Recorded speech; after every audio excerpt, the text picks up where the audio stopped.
Us and having this conversation.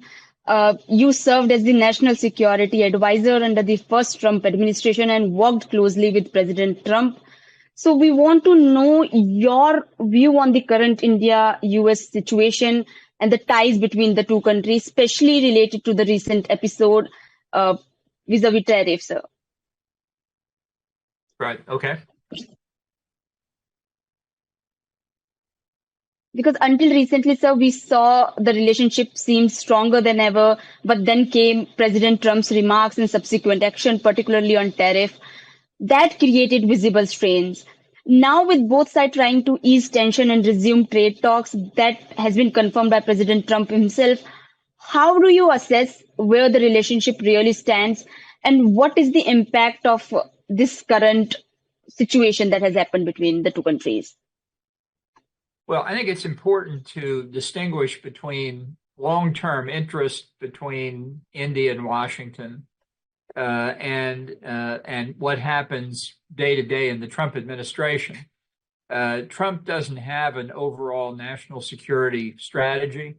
He's very transactional. He is ad hoc, episodic. He sees things through personal relations. And I think much of the tension between India and the U.S. has been because of Trump's very erratic style.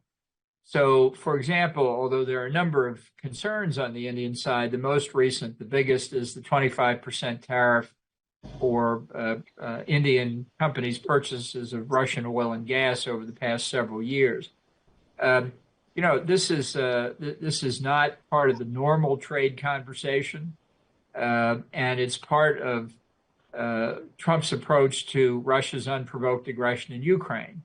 But precisely that connection shows how erratic Trump can be, because he has not sanctioned or tariffed Russia for violating the sanctions, nor has he sanctioned or tariffed China for violating the sanctions. And China is a much bigger purchaser than India is. And there are many other purchasers, Turkey, Pakistan, and others. So in India, when people say, well, what is the relationship between the U.S. and India, and what does this latest Trump move mean? I would say the relationship's still the same. It's just now we've got to deal with this move by Trump that took everybody by surprise. The issue of how to put pressure on Russia, how to cut Russian revenues that are financing the war in Ukraine, is an important ongoing issue. Why that results in India becoming collateral damage is a different question. So I know this is frustrating in India. If I were in Indian shoes, I'd probably be frustrated too. But I think we have to look at finding ways to resolve it that we all remember will be reflected in the relationship even after Trump leaves office. And that will come in less than 3.5 years. I mean, that may seem like a long time. It is a long time, but in the big scope of history, it's not a long time. So that's a long answer to a straightforward question. But I just think, as frustrating as it may be, I think the government of India should look at Trump as a one-time proposition and deal with it and take whatever steps they believe are in India's national interest, but to understand it as peculiar to Trump and not reflecting some larger American view. Sir, we have seen quite a positive indication in the past few days from both the Indian side and the US side. Sir, do you think the ties will move forward in the positive direction from here, and we will have a deal at the end of the day, free trade agreement when we go forward, sir, from here? Right. Well, I think where the negotiations are going to start is on the other part of the 50% tariff, the 25% that was imposed unilaterally by Trump. Now, my understanding is that Indian negotiators and U.S. negotiators felt that they had been close to reaching an agreement, and that the Indian side was surprised when Trump just sort of out of nowhere said 25%. And again, I can understand the feeling, but it seems to me that the two sides are not that far apart. that continued negotiations will lead to agreement, and that I hope to try and look for the silver lining in this cloud, that it also then leads to further discussions, not about tariff levels, but about how to eliminate the tariffs and how to open up markets in both countries, because I think closer economic cooperation is in both countries' interest. Sir, I just want to know, do you agree with the President Trump's approach of pressuring even close partners such as India with such heavy-handed style? Because at one point the relationship seemed to hit a very rough patch with no clear off ramp in sight. Though things have improved, but how do you assess his strategy, and is it worthwhile in the long term, sir? Well, I wouldn't call it a strategy. I mean, I think he believes, based on his real estate career in Manhattan, that if you take a maximalist position, that you can do that, and it doesn't have any transaction cost. It doesn't affect anybody, and then you can reach a deal and everybody's happy. And I don't think he appreciates, in the international context, that's not the way most people behave. It's okay to take a maximalist position, but he does it more for the theatrical performance aspect of it, for the domestic political reaction, than because of a strategic approach to relations between India and the United States, or even a strategic approach to a particular negotiation. I don't think it's helpful. I don't think he understands that in this trade war generally that he's started, that the U.S. is losing a lot of belief in our reliability, our good faith, and so on, that we've tried very hard over a large number of years to build up. So he's using up resources, that the political resources that were accumulated over time.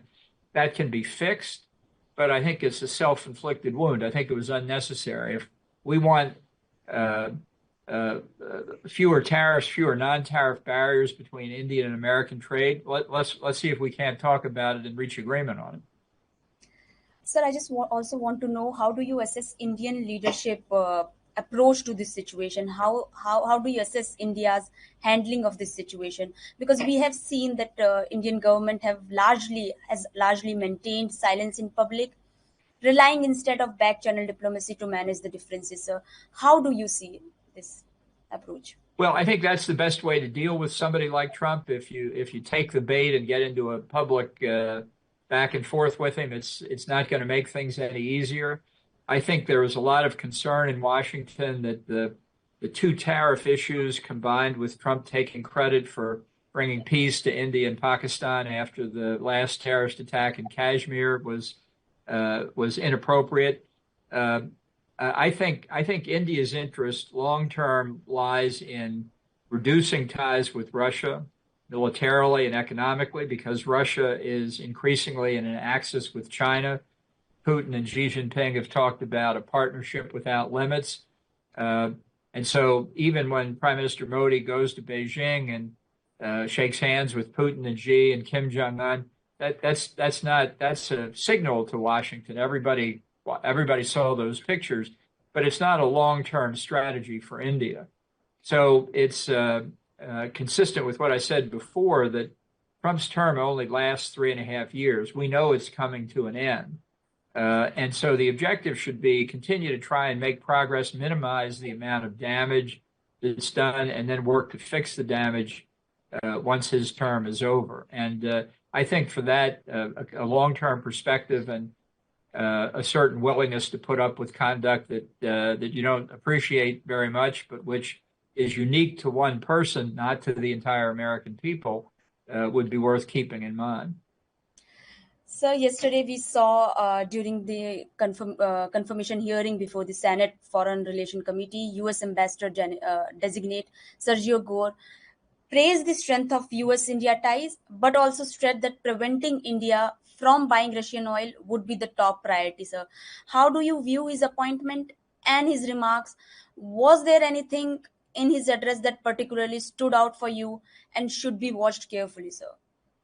Well, I don't think he's qualified to be U.S. ambassador to India. I think this issue, when we look at the purchases of Russian oil, uh, uh, India and a number of other countries took advantage of an inconsistency in the sanctions themselves. The objective was reduce Russian revenues that could fund the war in Ukraine, but not reduce the Russian sale of oil on global markets in a way that would increase prices to consumers in Europe and the United States.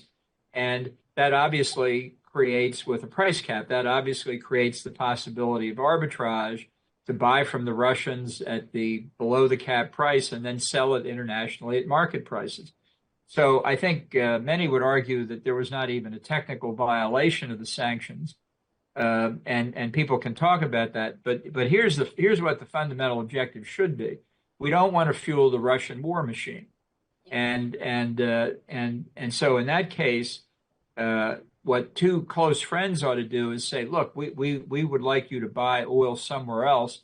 Now let's find a way to transition away from Russian oil and not just say we're going to hit the entire Indian economy, not just the people who are purchasing the oil, but the entire Indian economy with an across-the-board 25% tariff.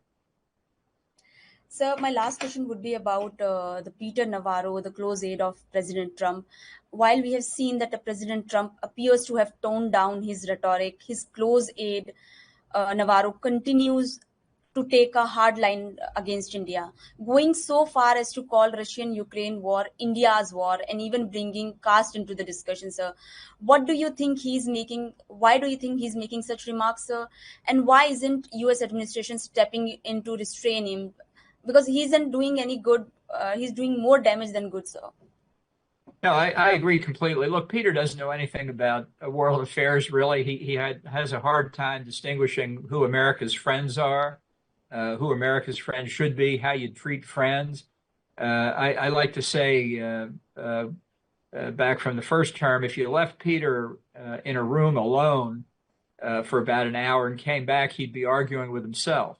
So, you know, it's not the best form of